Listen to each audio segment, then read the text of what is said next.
बैनुल-अक़वामी खाम तेल की कीमतों में आई कमी की वजह से आज घरेलू सतह पर तकरीबन 1.5 माह बाद पेट्रोल और डीजल की कीमतों में कमी आई है। दिल्ली में पेट्रोल 18 पैसे फी लीटर और डीजल 17 पैसे सस्ता हुआ है। ऑयल मार्केटिंग करने वाले कंपनी इंडियन ऑयल कॉर्पोरेशन के मुताबिक बुध के रोज दिल्ली में पेट्रोल 90 रुपये 99 पैसे और डीजल 81 रुपये 30 पैसे फी लीटर पर आ गया है।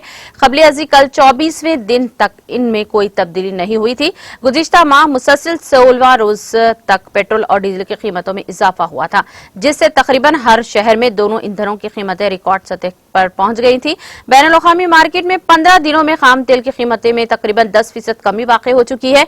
यूरोप में कोरोना की तीसरी लहर की वजह से वहां ईंधन की मुतालबे में कमी का खदशा जाहिर किया जा रहा है।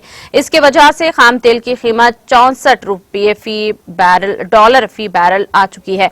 आमतौर पर जब कुछ रियासतों में असेंबली इंतखाबात होने की वजह से तेल की कीमतों में कोई तब्दीली नहीं की जाती थी, लेकिन इस बार ऐसा नहीं हुआ है।